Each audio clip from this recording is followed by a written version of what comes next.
अरे भैया तनी जल्दी देख रे भैया घरवा में रे। अरे रुक तू तक ना मन जाई बड़ा बात ये भैया खुशी के बात। अरे खुशी करे भैया की जल्दी देख लइका भइल बा की लइकी रे बाबू आज भैया इस सार कहीं का भैया तू हो जा का तो तोर माई हो जा भैया। अरे सलूगा अरे भैया जोरे घरवा में घुस रे भैया घुस रे नहीं तो हम घुसी तो पवार हो जी रे। अरे काहे तू जात रहो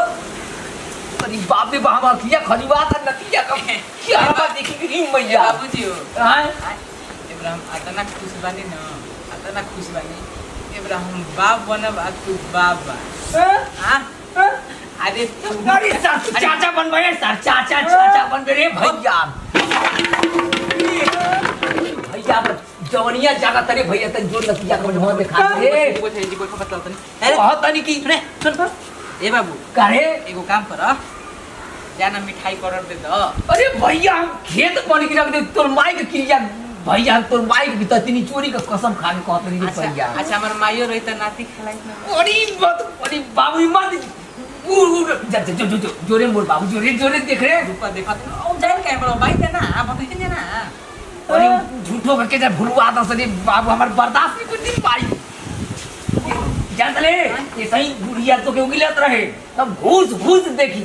साल कहीं का 9 महीना में हो गया तो साल 6वें महीने में तू बाहर आ बोले देख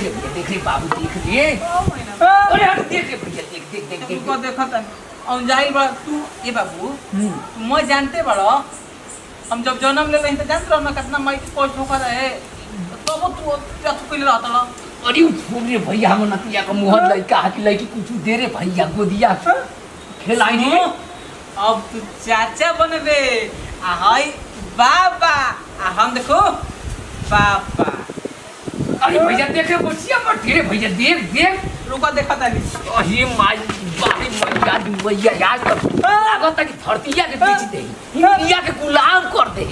बारे हमार पतवारा नहीं ये सब के चुनु की लगी पूरा दुनिया में हिल जा देख के ई बारी बेगर पतो ही है बनाई सार के पैकेट मारा क्रिमिनल बना दे जरा दे दुनिया देख रे भैया। अरे सरुआ अरे अबनी काहे बोलनी अरे घरवा में ढुकत नहीं दादा बोले कि दादा अजीब है लइका बोले कि लइकी हो बहनी बतावा हो अरे चुप रहो हमारे का हम बाप को देखबे रे कनी का भइला तू बाबा के देखबो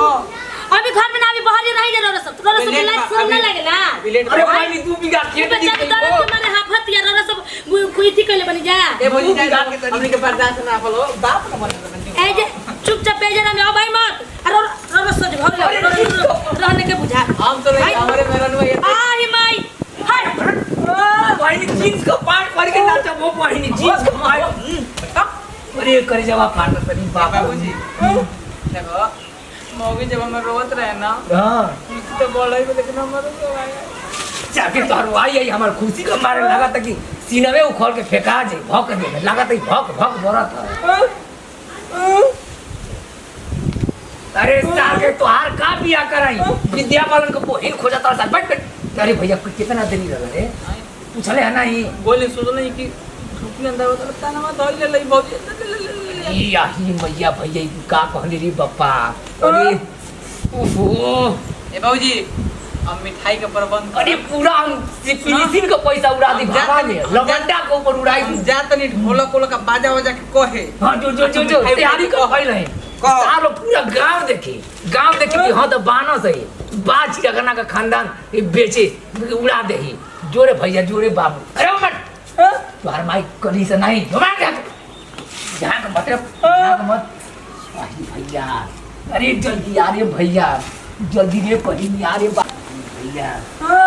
ताकरी भैया ए बाबूजी अजी राउर बधाई हो के रौरा घरे लक्ष्मी आई बड़ी लड़की भइल बड़ी लड़की हां अरे अब दादा बन गईनी अरे भैया तोरा पुछिया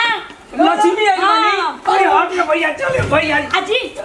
रूखी सोहर ओहर ना करवाई अरे हमारे घरे लक्ष्मी आई भी सोहर के चल आई दिखाओ तनी चल रुका कर नाच करो लवंडी कर नाच चली बाहर हमारा घर लक्ष्मी आ गई अरे भैया देख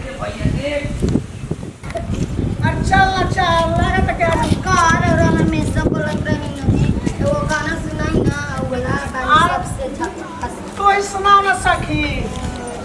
लागत कि आज तने अपना स्टाइल में सुनाओ ना सुनाएगी ना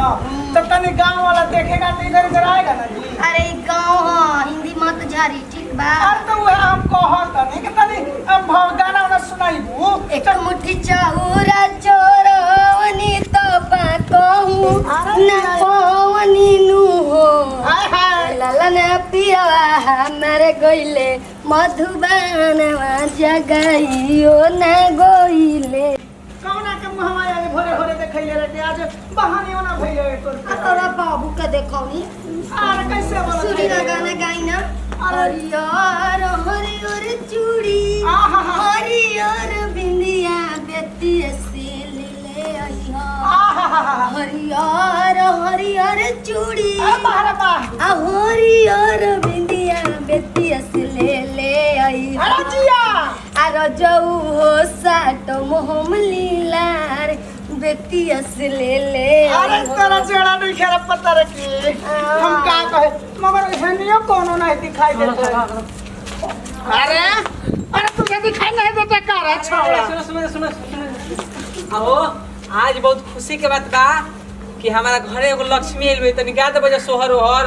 अरे हाय हाय तुमको पता नहीं है का रे हम लोग तो सोहरी गाने के लिए खोज रहे हैं पूरा गाँव मोहल्ला चले के ना तब हाँ तो पहले बता कि क्या मिलेगा तब ना जाएंगे कैसे जाएंगे रे अरे भाई चला जा जब समझ में सब ना बड़ी आवेला। दूरी देबे ना करब हाँ? हई हई के बोला अरे उसको कहे धरता है रे धरना है तो मेरे को धरना ना, ठीक बा चलो जा हाँ चलो जा चले अरे उनका सबरी जवन दी हम चलल जाओ इनकर त मन पहले खुश कर दिहल जा हाँ तो ठीक है चलो जी चल आओ आवा जल्दी चलो कनिया चकुलिया उपिया ले लेबो न काहे से ढेर में हरारू जने जुटी हसन त जान तड़ के कर नजर पैसा ना ओए मम्मी जी लेकिन हां ले लेबे डाड़ा में को ठीक बा कनी नु ले ले भैया आप के हाजी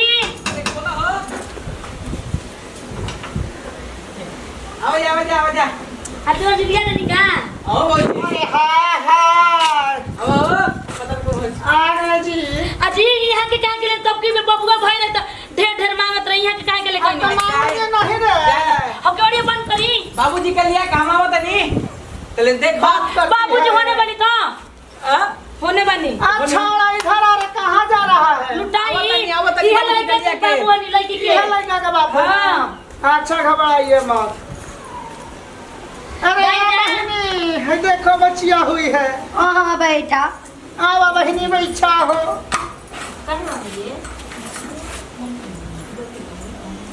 आई हो बहनी बड़ा हंसती हो है मौगी हंसे काहे हंसते हो बचिया कुछ ना जी अरे और ऐसे बोलबे करी ना जी ना हंसी बताई अरे काहे नहीं हंसोगी जी गाई में करम के बात बनाई खाली अरे तोरा घर में और कोई है रे बहनिया कि नहीं है कोई नहीं के गाई कोई नहीं है तनी अरे चलो हंसा की स्टार्ट करो का स्टार्ट कर नहीं का रौला के खाए के मिलेला हिंका के ना खाए के मिलेला का खेलनो के उनका हिस्सा हम न खा ले ना यही से गाओ ना हो गाओ बजावा गावा असई नहीं के लेबू काई जी रोरा काम उपावले बनी हम का गए बहन तू ही गावा ना मिल गया ना आनी बड़ी दादा आई कि चलल जाओ होने गीत गावल जी त और गाई घर आओ कोई नहीं खिकाया बहनी ना जी हमनी घरे कोई नहीं के हमन एक बानी जा ई तो बेचारी अकेले बड़ी इनकर एगो ससुर बड़न मरद बड़न एगो देवर बड़न हम तो दूसरे घर के हनी रोरा गांव घर के नहीं है हाँ। अच्छा और चलो शुरू करो हम ई भी लगन चला में देवे के डरे के जने बोलत तनी ना ये दादा रो गाई ना ई का लेबू लड़का के बाबू के लेके चल जइहा का मजाक कर तनी गाई जी रोरा अरे गावा ना अरे बहनी एगो कढ़ाई हम बजावत तनी ई गाई ना काहे चुप हो गई अरे गावा ना बहनी बुआ रे बाबे होरी लागे बुआ रे बाबे होरी लागे बक दूल्हा को तनी बाबू के बाबा लूटावत सोना चांदी बाबू के बाबा लूटावत सोना चांदी बाबू हणे रंगा बाजो होरी लागे बाबू हणे रंगा बाजो होली लगा के बाबू हणे रंगा भैया चले होरी लागे बाबू हणे रंगा बाजो अरे पानी अरे हमर नतिया के अपन नती नहीं अरे भैया तेरे आई रे क्या हाय हाय हाय का है दे अरे तेरे भैया तेरे हमारा घिया करकरा तेरे भैया तेरे बाबू कहाँ पे पागल आ गए जी? अरे ए पागल तो खानदान अरे बैठी ना। लड़किए के बाबा आवो। अरे भैया ये कदम अरे बूढ़ी काय बूढ़ी देखा तू हुट्टी की मिराजी तू हो अरे गई। हाँ हाँ ये कैसे कहना है जी भाई हम खुश रही जैसे भगवान आके देखौले बन वैसे इनकर दिन से ही पूरा अरे बाबूजी तुम्हारे मुंह में बुढ़ा लाठी हो होके खास, बुढ़ा। तुम्हारे मुंह में जैसे कुछ खबर ही सुनावली हो तुम्हारो घर में कुछ खबर ही होके हो हाँ पाई ये बाबूजी गाई नचाई अरे नाचे की दिल कर के जी खेतो में पड़े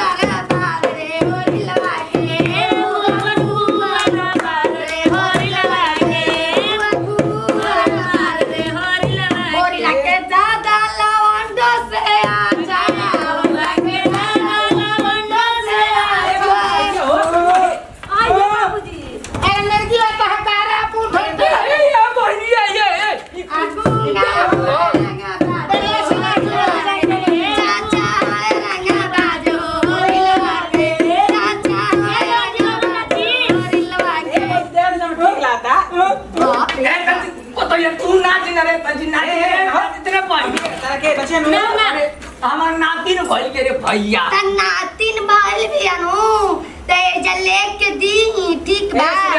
तो टेंशन मत लो एक की आली तरह का ना दिया दी ना फिर दोबारा मुंह ना खोल 7 जन्म तक बहनी तू का मजाक करतनी जी मजाक नहीं पैसा अरे हो जा होता है तो हम दिलवे रुक जा अरे नाती हो भैया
तू गवा भजन लो एहन हमने के व्यवस्था को क्या होते ना अपन माई के गाना वाले लगे मिठाइया ले लाई मिठाइया औ जा जी न बासमती के गम लड्डू पर अजी देवे के डरे काहे चल रे सुने सुने आवत नहीं रसगुल्ला खाए ना हम अपन माई का पक्ष में हंसुरिया ले लगे काहे जी खानी या तो कोई मिठाई लेके आवे अक्का हो बढ़िया बनू तो रहूं देखू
अरे बहनी गावो हो कह तो के खेतवा लिख दे तू गावा ना अरे गाय जी गाय दियाई रो खतना दियाई नो तो खुश होके जाई का गाये बहिनी कबई से बैठल बानी गावे हम गाय गाय खाली खुश होके जाई घरे ले रो अपना बाबू के खेलावाना अकेलिए हो अपना बाबू के खेलावाना गाओ गाओ भाई गाओ नी नो से ने तू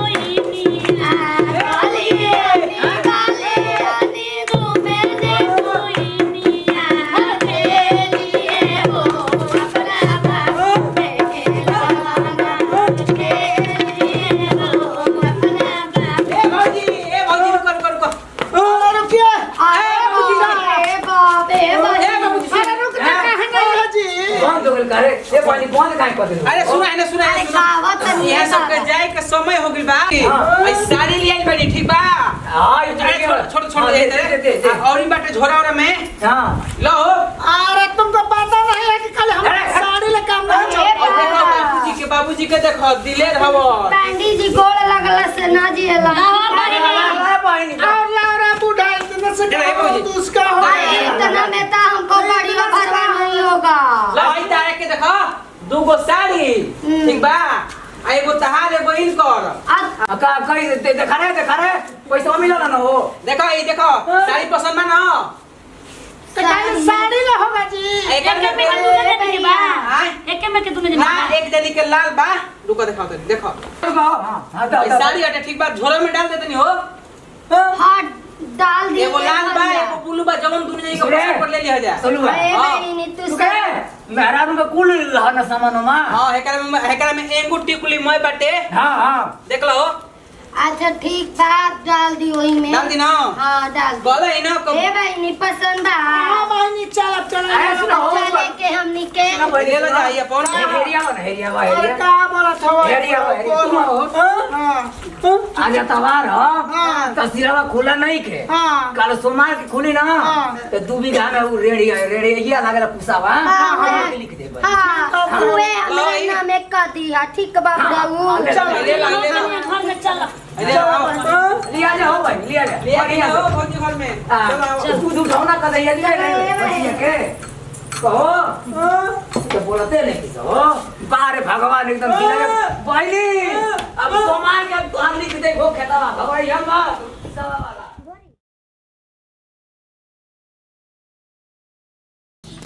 अरे नंदू जी का समाचार बा ठीक बा हाँ ये जी के ठीक बटे हाँ आओ तनी अरे का बात कर तनी सच्ची के ये तो आज तो दिल को गई अकेले हो तनी ना वो कहे के दीदी जी के लिए ले हो तनी चल ठीक है बा आ तनी दूरिये होके बतियाई ठीक बा तो देखी ना तो वहां के तो अपने जान ले कि नंबर और हमेशा मोबाइल चेक करते रही कि कौन लिख ले बतिया तो कौन है आज सुनी ना रो के ना आई मेरा इतना चीज बना के खियाम ना कि रो नामे ले हमरो के देखम ना तो देखते रह जाई हां जी सच में अरे हम मजाक करतनी रोज जाने लगे ना करी ना आइए रो हंसी एकदम अगर ना जान मारे ला इतना बढ़िया से हंसी ना उनको तो को देख अरे अरे अरे बोली ना रो जो का बना के रखो मैगी बड़ी रो मैगी चटक लगेला आई ना रो के ले पीस खियाए खूब बढ़िया ले ठीक बा रखो तनी देखो बाप रे बाप आज कितना खुशी की बात हुई कि आज नंदोई जी आवत तनी बाहर झाड़ लेतनी बाहर तो भोरे झरल देखो ना तू खौरा मौरा लाग द बढ़िया से चीज ले द तबे न कबो देखी ना वीडियो कॉल पर कही ना कि देखो एकदम हमेशा टिकाई लेखा रही दीदी आगो करल बोले नंदोई जी आवत अच्छा लागी का हो ए महारानी हम क्या करते हैं पूरा हम बिगे बनी है तब तक ले घर आगन तो हरला ही नहीं को आई दीदी तनी बाहर दिना तनी ओए देखो इधर शरम नहीं खे लागत कि हम घर आगन बाहरी आई महारानी बनल बड़ी गाँव जी ये दीदी तनी बाहर दे तो तनी देखनी तार लाज लागत कि नंदोई जी आइन त का हम कब एथी करम हट हम अपन बाहर तनी का करब ठीक है तनी बाहर दी तनी बाहर झाड़ी अली पिटी का काम बा दीदी रो गुलाबी किले रही जवान आजा देखत रह आ बूढ़ा आवत अनु तक का सोच रहा रहता सब पता चल चले भैया अरे बुआ चले भारी जीजा या सारा वतन जीजा हमार लड़किया का पाहुन आवत ना हमार दामाद मुर्गवा गिरई बत हमारा की तोरा तड़िया बाहर आ जाई सार के काहे दत निचोरियो पानी लड़की उगिले के तई गुल बैरु गुल के चल बैलू हैं डहले बा हमारा के चल घरवा देखियो परोरनिया के बहनिया का करती चल बतावा भाई यही से टांग के ध देले बिया है सब यही आयो ना का करे चले चल सब एक कर होई हमारा माई कहीं करे जमा मेरा कल हो जा हमार लड़की के दामाद आवत ना का करत अब बैठ गई जा मिर्ची बाबा का बहिन बनल हऊ काली माई का बहिन क्या उठे अरे घर से सफाई कर हमार लड़की दमाद आवत हम मुर्गा दे मुर्गा बाबू माई रे अरे है मुर्गा आके छमक के करबे करो तोहनी का बड़ा जीभिया चटा चटा एना खा घल बुझा ना बड़े तो लोग किडनिया निकाल के बेच दे ये बाबूजी ध्यान हो कर समझाई ना अरे बहिन जी आयो रानी माना लगे रे है तना सिंगार पटार करके कहां जाई बाबूजी रोवा खाली सिंगार पटार पर पड़ी ना बियाह शादी भंडा अपने ससुराल में तो सिंगार पटार ना करम बताई अरे जाता नहीं खे पर मरदा तो कोई परदेश तक के करा के सिंगार पटार करके देखैबो हमरा के ए बाबूजी अपन मुंह के तोरा उमर एकदम उमर पर ध्यान ना दिना कोन चीज बोल दिना बका बका बहिनी कहियो लादावा में पढ़ी से कहिया मत के बुढ़ावा से तो अजीत बाबूजी के लिया जी तो बाबू हमार लड़की आवत या दामाद होत ना केतना दिन हमार लड़की बाहर है हमार लड़की दामाद तू बीचवा में टोक काहे के देले रे सरवा पारावा भैंसावा करे गुनावा करे 9 नंबर आवा हमार लड़की होते तना लड़की आवत यनु तो लगा दी है जैसे फूल अरे ससुर जो हां तक तो हम जवाबे ना लड़नी तू जवाब लड़ावे चलो ताड़ू अब 1 मिनट पहले रुको घरवा में ना समझ कि आगे बा हम जा अब बनावा सब हां ठीक बा चले आउ चला सर तनी लियावल जाउरी मिठा उठा चल के मिठा पहुना के लेके। चल अरे तू बना रे बना अरे बना तू हमनी ही के तो कही पको न जा हमनी के कही न जा बताई दीदी कि आओ तो सर ओ बाबूजी तनी आन दिना बाबूजी हम हाथ पर ओके मना दे ओके हम मना होती जाए देवना सर हमको आगे बनल बनू ना त मानव राम नहीं इनको वही हो जी दीदी दुए में हमनी के रोज रोज कही न जा कि तनी ले दिना मुर्गा के टंगरी चाहे गोड़िए पचर पे के आन दिना तू खा के सुन जा आ ना लेके न हुसे अब तो ऐसा डायलॉग उतार देनी बुझा डायलॉग उतार तड़ू तो बुढ़ा के पोज उतार तड़ू आ तो बुढ़ा के सामने बोलबे नहीं कि जकने हट रहा ले बड़े के त हम वो जमाना के ना हनी अब के नहीं ना लागे ना शरम बहु हां लागी भीतर भीतर से तारा आज तो चाकरी फोन कर जातन देख आज तो रात अपना छुट्टी कर आई हो दादा करनु एकदम लत खराब बहु का कहे के बहु तन की सुनत के नाम दो या तो लागत ये छापा मोहर करे जा तनी घरम ई कुल साफ कर दनी एगो तन की हई हटा दी आ तब तनी घरम जाई देखी के का बा का ना मंगा दी आ तब मंगा के चलो हो चला जल्दी काहे इतना दत चियर तनी दी हम नैहर जातनी और औरा काहे हंसतनी अरे पागल कहीं का तो हम का ससुराल जाती ना कहीं लागत है कुछ दाल में हे दड़िया में कुछ छिपैले बानी दरिया में का छिपे दरिया में घाव बा चले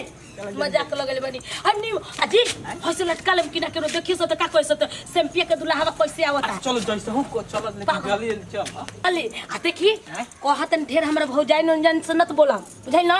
चोली हम कहां बोली ना हो हाथ हो धराई रो तो बुझम बुझल पागल नियन करी आ जाना तनी भौजी ने हम फोन कइले रहनी कनी त निमन निमन चीज बना दियो जा खाई पिए की हां चोली जी चोली रो तो बुझाइबे ना करला का होई बेगा भाई कैसे बेगा भैया चली भौजाई बाबूजी को ताकत ना होइए जा हमारे बेसब्री सिंधियार में तक कब हां यही तो कच्चा समय लगा लेनी भौजाई के हमरा दिखाए खातिर चली जी चलो अपने जल्दी जल्दी भाग दे तो क्या करी हमर भौजी ए बड़की भौजी जी आ गनी अरे भौजी गोल लागत नहीं हो खुश रही आओ अरे बैठी जे लाग हम लागत तनी गोड़ छुके खुश रही पाऊ ठीक बानी ना अरे हां हमनी के ठीक बानी बैठी अखनी छोटकी भौजी कहां बाड़ी अरे घर में बियावत है चली बैठी हां चली बैठी तो आंख नीचे अरे हां बैठी हम पानी अरे खुश रह भगवान तारा के बनैले रहस अरे बेगे दी है न खदी ए दीदी जी ले तनी पानी ठीक बा ठीक बोले देखली ना हमार भौजाई एगो रौरा घर के बाई जा कैसे करे ली जा हमार घर में कोई नहीं रहे लोग सीख अपन भोजनियों से दिए बुची नहीं भौजी हमार नहीं ए दीदी जी समाचार ठीक अच्छा बा ला ना मन बुझे तो धोइए दे तन बढ़िया ले धो दियो समाचार कौन जा अगर धो देम हां रोरो धोआ सुनी ना चली ना ना चली ना हम धोइ ना तो काहे ए पाहुन कौन ना धोए या का खाना में बैठावे के अरे रहे दे जे हवा लगत बे का जने लाइन ना जी ना चली लाइन बाटे पंखा चलता लाइन घरे में पानी उनी पी ले चली ना ना धोम क्या जी अरे ए जे बैठ के अरे धोआ आज ली। कुछ बात नहीं चली ना जल्दी चली ना जी चलो ये दादा कहूं अजी ये जो बैठी ना आवत तनी तले अरे घर में हवा लगता है दीदी रोरो मन पे आ जाई कर जा दो से के जा के बोली मुझे हवा लग कहत के चलो तो पांखा तो जो मुंह के ढेरो घर पर बुधिए न जब से आइल बिया न गुची पास तो बुधिए नाम के चीज है नहीं के घर अच्छा तो ना भौजी भी छोट बिया नहीं के बुद्धि तो हो न जाई आ कोनी बाबूजी हो भौजी बाबूजी अभी रहे खाती गोनी आनिया देखे कि मने कहां दानिया आवते समझ न बाबूजी लौकत न भइए लौकत न अरे ओनिए गोनी है जा तो अरे चला ये साथ चला है अरे बाबूजी हां बड़े बच्चे ए हैं बाबूजी गोड़ लागत नहीं हो जियात्रा आवा बैठा अब बैठ जान तली गोरा धोली रे हां बाबूजी थोनी है तनी है जे बढ़िया ले बैठ जा है ना आ तनी हम आवत तनी दुकानिया पर से मीठा उठा खुश आवे के नहीं आता बैठ अरे चपड़ा खोले ए बाबूजी का कोई बुद्धि होई हो देखो तो बाबूजी आवत तनी हम तनी घर ठीक बा बाबूजी ठीक बा अरे चप्पलवा खोल दे लेटा जे गंदा हो जाई तोरे फीचे के पड़ी तो मेकर बुद्धि ना भई जान तली तोर कुल माई का तोर गलती है आ जा ना माई मर गेल ओकर के जियत रहे तो ओकर दोस्त देते रहा अभी ओकर अरे बच्चे सुनो आ हो बाबूजी सुन रे पहले का तोर सास सम हमार समधिन कैसे बनी रे अरे मत पूछ ए बाबू ए कुछ हम तनी आवत तनी है ना का रे आते बाजी आज हो जाए देव आ कौन ए बाबूजी समधिन के कहत तहार समधिन खाली तोहरे फेरा में रहेली जब फोन लगे का रे तोर बाबूजी हन ऐसे ऐसे कहे नी वहां के जानियो बुझाला नु तारा बिनु वहां के नीके ना लागेला जान तली समधिन के जाली ना हाँ। उना पड़ी बोल रही ना तो तू बच्चे जान तली रोपे चल गई रहली हम वही आ समधिन घरवा में अकेले भेटा गुली जनली बड़ा निमन फूला उड़ा बनौले रहली खैले होय त पकड़ त दे आ ये दादा बाबूजी का मारेला हो बाबूजी है ना बैठ काहे बहिनी तनी कोनो साड़ी वाड़ी होखा ना ऊपर जो जो खाइयो जो धक आ जाए जो जो खाए जो खा जो जोर गोली एक तोर भौजी हम उड़ जड़न कियो गोली जो देख तक के करा घर गोली जो घरवा मत गोर जो जाए सर जा ए बाबूजी के कोई बुद्धि होई ओ बाकी कर के ती करल त हमनी के दुखित रहत नहीं जा अगर बुढ़िया का तोर माई का लास्ट के चुनना रहता ना तो बहनी समझ ला कि बुलेट देती मार देती परमाणु बम की छितरा जी था सारे अब तू त माईए पे खाली कर आ कोनिया हो बाबूजी जान तर आज हम न हाँ। सास पकौड़ी बनैले रहली हो घिनैया मछरिया कितना हो केलसन ओ करे आ कहत त चार गो अपना बाबूजी के लेने जे त हम जने दांत तो ना होई त ना खइबा करे पहुना के बन रे पहुनो ना बेला रहल हां अरे हाँ छोटकी बाबूजी संगे घरवा में बैठल बड़ा नोनिया बेर घरवा कहत में? पंखा हां पंखा चलत है ओइ जे घरवा में कौन के देखे का दिन दौड़ा लाइने की के पहुना बन पहुना के तो चल है भेंट कर ले चल देखी जात रे चल अब टाइम पाना पहुना तोर पहले ले अरे उ कहिया के मोटाई लड़न खिसिया जलन तो 5 दिन बिना खइल ही रही जलन 72 डिग्री मरुआ वाली तू ना देखता पहुना के बोला अखिया पर आवा दे घरवा में पहुना चल आवा। के भैया चले बहनी की हर गुना रे पहुना आ ये बाबूजी होय देख जी ई करे भैया तोर हाथ की आने लगा बताई दवा थोड़ा मारे अरे बाबूजी अरे दीदी अरे ले चल दीदी आई हो दादा अरे नती तेरा जवानी में होया लगाओ यही खातिर होइला हां दीदी उठे तू नहीं निमन बिया अरे हम तेरा पसंद यही से साजा सवाल बताओ ता एक मरद नहीं के हमर भाई के छोटे के दादा हवा खात खाना खात नहीं नींद बचिया। लागल वो जिगी ई सबे रही न सिंगार पटार करत ले हम कहत नहीं का करत नहीं बाबूजी ऐसे ई बताओ बाबूजी हम कहत नहीं इ नतिया काहे दुराही में दांत चिखोरत हाली हाली आवत दीदी ऐसे मत ले के दीदी हमारा मर्द पसंद का हो करता भैया ए हमको लागत रहे कि फरका नहीं तू काहे छटकटात हो तो के देख हल्का ध्यान ऐसा ने दमाद खोजले बड़ा इन नतिया के नूरल फुटैसन बगा गांव में पूरे मारा आइए बाबूजी ऐसे मत करिए बाबूजी आयो सर तो चिले हो का टकवा फरला त नहीं ना भगला भरिया आइए दादा नींद लागल अरे नींद लागल बड़ा ऐसे चट करला तो दीदी जी लगा ली गोरा पर हमारा पर चढ़ा ले तू कहवा हमारा पर गोरा पर चढ़ा ले तू इज्जतिया तो धो दे हो बहनी अभी जब ना रही घर इज्जतिया तो धो दे आलू आई है धो दे आलू इज्जतिया ये भैया बाबूजी चुप रही अपना घर में जाके घर में रह दियाला ऐसे न कहिए बाबूजी कैसे मत कही कैसे कही हो आइए दीदी हमारे के कैसे मार आइए कैसे मत अपन लोग अच्छा नहीं क्यों कहा आई हो सार कहेगा अरे आज हो कोई का कहला है सार कहेगा अरे भैया इज्जतिया न धो दे आई है बुच्ची चुप रही एकर लूरा लक्षण ऐसन बहुए एकर माई बहु संस्कार ऐसन देले बड़ा बैठ ले चले नहीं दीदी जी छू मत चले एकर चुप दीदी दीदी चुप रही हम चल चल अरे गलती हो गई है दीदी जी गोला खाली सर लगा है जी किया काटे के बात नहीं के अब तू बच्चा अपन अलग बना खा हम अपन अलग बनाई खाई अब घर के इज्जत माटी में मिला देली भाग तू तो चुप रहा है चुप के लगा नहीं लगा बताओ ए बुच्ची चुप के हमर तो बेगो हम नहीं है पूछी अपन सब हमारे हमरा नाम ओ नाती के बड़ा ओजे काट के ओ सही ससुर है अरे हट जाओ आई है दादा अब लंका लगावला घर में आग लगावला तू हमारे के कौन है ठीक है चल तो बताओ हम ना जननी त खेलवाड़ी हमर भौजाई मिलल बिया ना बुच्ची हम इज्जत रखे हटा हम अपन देखी अब कद हमरा काम बुझा हो हम जातने अपन सुन हटनी हटाई बे नतिया कोई जे काटम आई है बुच्ची अपन घर की इज्जत अरे छोड़ा ना हटो